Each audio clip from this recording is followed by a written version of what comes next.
তারপরে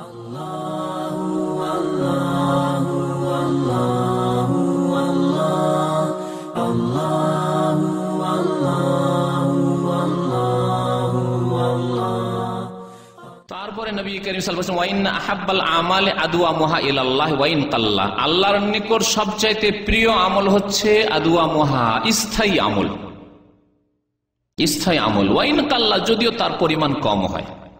এর একটি উদাহরণ দিচ্ছি। রমজান মাসে একজন লোক রাত্রে 100 রাকাত নামাজ পড়েছে।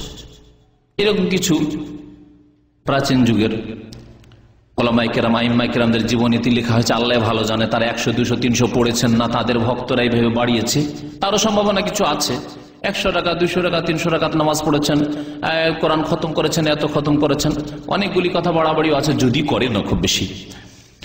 তো একটি লোক রমজান মাসে, অবশ্য তারা রমজানের সাথে তাদের ইবাদত বন্দেগী সীমিত রাখেননি, কিন্তু আজকাল কিছু লোক আছে রমজান মাসে হয়তো 100 রাকাত করে নামাজ পড়েছে, লাইলাতুল কদরে, রমজানের রাতগুলিতে অনেক নফল পড়েছে, কিন্তু সারা বছর 11 মাসে রাত্রে 8 রাকাতও নেই, অর্থাৎ তাহাজ্জুদ নেই। এই লোকের আমল আল্লাহর কাছে অত প্রিয় নয়।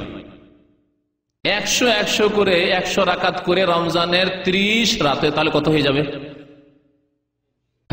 3000 রাকাত নামাজ পড়েছে, কিন্তু সারা বছর এই 11 মাসে কোনদিন তাহাজ্জুদ পড়ার জন্য রাত্রে ওঠে, 2 রাকাত 4 রাকাত রাত্রে নফল পড়বে, কিয়ামুল লাইল পড়বে, আল্লাহর কাছে দোয়া করবে, এইরকম তৌফিক হয়নি। এই আমল আল্লাহর কাছে প্রিয় না। 3000 রাকাত এত প্রিয় নয় আল্লাহর কাছে। আরেকজন লোক রমজান মাসে 8 রাকাত নবী সাল্লাল্লাহু আলাইহি ওয়াসাল্লামের সুন্নাত তাই পড়েছে।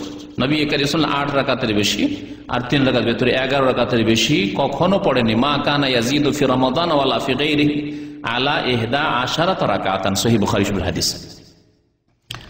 11 রাকাত পড়েছে, কোয়ালিটি সুন্দর, দীর্ঘ করে, লম্বা করে, দীর্ঘ সাজদা, দীর্ঘ তেলাওয়াত, কোয়ালিটি সুন্দর করেছে, সংখ্যায় বেশি নয়।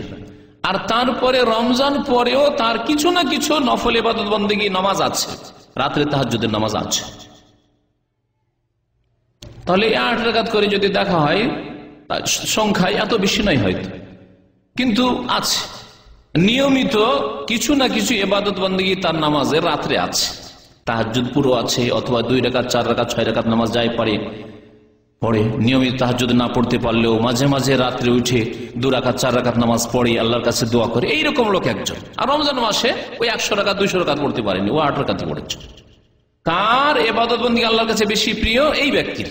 আহাব্বুল আমাল ইলাল্লাহ আদওয়ামুহা, সবচেয়ে প্রিয় আমল আল্লাহর নিকটে ওই আমল যে আমল স্থায়ী হয়, ওয়াইন কাল্লা, যদিও তার পরিমাণ কম হয়। এটি নফল ইবাদতের ক্ষেত্রে, মুস্তাহাব ইবাদতের ক্ষেত্রে, ফরজের ক্ষেত্রে নয়।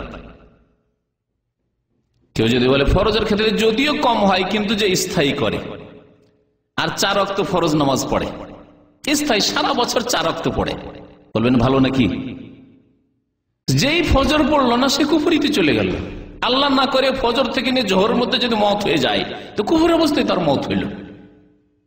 যে ব্যক্তি ফজর নামাজ পড়লো না, 4 ওয়াক্ত পড়ে, সে কুফরি অবস্থায় থাকছে। যতক্ষণ জোহর আসেনি ততক্ষণ সে তার তওবা হয়নি, কারণ সে নামাজ তরককারী হয়ে আছে। চিন্তা করুন বিষয়টি। সেজন্য ফরজের ক্ষেত্রে এই কথা বলা হয়নি। নবী সাল্লাল্লাহু আলাইহি ওয়াসাল্লামের এই হাদিস বা এইরকম হাদিসগুলি স্থায়ী আমল আল্লাহর নিকট প্রিয়, মানে নফল মুস্তাহাব ইবাদত বন্দেগীর ক্ষেত্রে সবচাইতে প্রিয় আমল আল্লাহ পাকের নিকট হচ্ছে স্থায়ী আমল। একজন লোক রমজান মাসে 5 খতম করলো, 3 খতম করলো কোরআনে কারীম। আচ্ছা, বহু মানুষ রয়েছে, কিন্তু সারা বছরে 11 মাসে 1 খতম হয় না। পক্ষান্তরে আর একজন লোক রমজান মাসে 1 খতমি বা 2 খতমি করেছে, আর তারপরে মাস, 2 মাস, 3 মাসে 1 খতম হয়। আর কোরআনে তাফসীর রমজানেও পড়েছে, আর সারা বছর পড়তেই থাকে। নবীর জীবনী সিরাতুন নবী শুধু রমজানে নয়, আর ওই রবিউল আউয়ালে না, সারা বছর কিছু না কিছু তেলাওয়াত পড়তেই থাকে, পাঠ করতেই থাকে। এর ইবাদত বেশি পছন্দনীয় আল্লাহ আহাব্বুল আমাল, যে ব্যক্তি স্থায়ীভাবে কোরআন তেলাওয়াত করে। কোরআন তেলাওয়াত যেমন রমজানে করে, তেমনি শাওয়ালে করে, তেমন অন্যান্য মাসেও করে। আহাব্বুল আমাল ইলাল্লাহ আদওয়ামুহা, এই হচ্ছে এর অর্থ। বাকি ফরজ ওয়াজিব সব সময় আদায় করতে হবে, হারাম নাজায়েজ থেকে সব সময় বেঁচে থাকতে হবে। আল্লাহ পাক যেন আমাদেরকে তৌফিক দান করেন।